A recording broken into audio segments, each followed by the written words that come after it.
TP कक्षा 3 के सभी विद्यार्थियों को सुप्रभात। प्यारे बच्चों, आज हम लोग सामाजिक अध्ययन के अंतर्गत आपका जो चैप्टर पाठ 7 है, हमारे त्यौहार, इसके विषय में हम लोग समझेंगे। प्यारे बच्चों, हमारे देश में अनेक प्रकार के त्यौहार मनाए जाते हैं, जिनमें प्रमुख हैं राष्ट्रीय त्यौहार और दूसरा है धार्मिक त्यौहार। राष्ट्रीय त्यौहार में क्या होता है? स्वतंत्रता दिवस, जिसे हम 15 अगस्त भी कहते हैं, गणतंत्र दिवस, जिसे 26 जनवरी कहा जाता है। यानी कि स्वतंत्रता दिवस 15 अगस्त को मनाया जाता है, गणतंत्र दिवस 26 जनवरी को मनाया जाता है, और गांधी जयंती, ये हमारे राष्ट्रीय त्यौहार हैं। और ये राष्ट्रीय त्यौहार पूरे भारतवर्ष में एक साथ एक ही दिन मनाया जाता है। राष्ट्रीय त्यौहार का मतलब होता है हमारे देश का त्यौहार, एक ऐसा त्यौहार जो हमारे देश के सभी लोगों के द्वारा मनाया जाता है। तो अब यहाँ पे फिर स्वतंत्रता दिवस क्या होता है, गणतंत्र दिवस क्या होता है, ये आपको बताएंगे हम।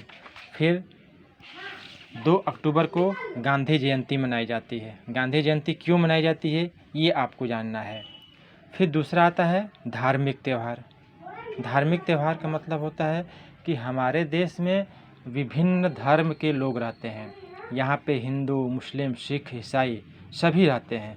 तो हर धर्म के लोग अपना अलग अलग त्यौहार मनाते हैं। जैसे दशहरा, दीपावली, होली, ये हिंदुओं का त्यौहार है। उसी प्रकार ईद, ये मुसलमानों का त्यौहार है। गुरु पर्व सिखों का त्यौहार है। क्रिसमस ईसाइयों का त्यौहार है। गणेश चतुर्थी, ये भी जो है हिंदुओं का ही त्यौहार है, और मुख्य रूप से यह पश्चिम बंगाल में मनाया जाता है। फिर कुछ त्यौहार ऐसे हैं जो कि फसल की कटाई पे मनाए जाते हैं। जैसे यहाँ पे देखिए, फसल की कटाई के त्यौहार। फसल की कटाई पे त्यौहार कौन कौन से होते हैं? बैसाखी, पोंगल, ओणम, ये फसल की कटाई पर मनाए जाने वाले त्यौहार हैं। इस प्रकार आपके त्यौहार 3 प्रकार के हुए। पहला राष्ट्रीय त्यौहार, दूसरा धार्मिक त्यौहार, और तीसरा फसल कटाई के त्यौहार। अब आप सबसे पहले यहाँ पे देखिए स्वतंत्रता दिवस। हमारा देश 15 अगस्त 1947 को आज़ाद हुआ था।